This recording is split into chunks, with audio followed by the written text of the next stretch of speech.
Workshop family. This is a Rheem hybrid water heater, as you can see. It's an 80 gallon Proterra. There is the model number. There you go, and the manufacturer date. It was installed on, where'd it go? Hang on, it's up here at the top somewhere. I had it here. On the 5th of March 22. There it is. And so the condenser inside kept freezing. I got an error code about 3 days ago now, saying that this drain was clogged. And so we unscrewed this, looked in, no blockage, nothing, it was draining perfectly fine. But when I looked in through here and I was able to see the coil, the very bottom of the coil, I could see that it was frozen. So I was like, that's odd. So I looked in through here, and you can see the coil back there.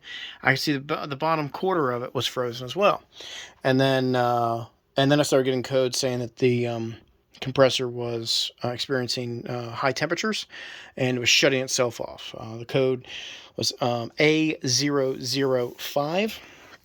So I called Rheem today. Today is Tuesday, the day after Labor Day. I believe it's, what is it, 6th? Let's see, 5th. The 5th of September 2023. It's approximately a year and a half after this thing got installed. I just opened this because the service tech on the line said he asked me to go through a bunch of. I turned this off because of they asked me to take this top off, but the tech had me press these two buttons, which is mode and next, until it went to test mode, and then he went down a couple times to get the compressor, and then he proceeded to walk me through pressing enter a couple of times, walking through amperage, a bunch of different temperatures. So this thing tracks a lot of information. Based upon his responses, I didn't specifically ask, but based upon his responses, I think it was probably all within specs. However, he did ask, hey, can you take the top off and get in here and see if you see any oily residue? So I did that, but here's something to take a note of. This is the first time taking this off. That is the condition from the factory of the coil. Look at that. It's been marred up. That's a problem. All right, so I don't know if you can see it, but down there is a small amount of oily residue at the very bottom, and on the video it looks like it's a black line, but on here I can see the shininess. So right down here, hang on, right down here, this black line is oily residue. So I gotta call them back and say, yeah, I'm seeing oily residue.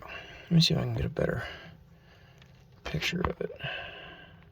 There we go. You can see the little oily residue right in that one. Okay, I can kind of see the reflection. So yeah, I see a little bit over here as well, the coils, the coil ends, if you can see down there at the very bottom. So yeah, it looks like this thing is kaput and it will be under warranty. I did get the extended warranty through, I got this from Home Depot. I did get the extended warranty, and I do recommend getting that, especially for these kinds of things. So they will cover labor, and that I just got to go through the process. It's been a good unit. The first year plus, it was operating great. Very low cost, probably about $15-20 a month for an 80-gallon unit. We got a house out of 4 and 5. I like it.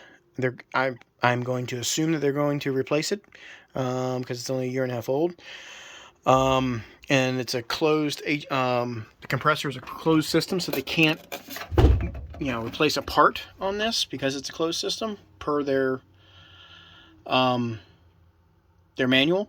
So they will probably replace the whole thing. But if they don't, be rest assured that I'm going to be complaining. So that's where I'm at. Stay tuned for updates. Workshop family.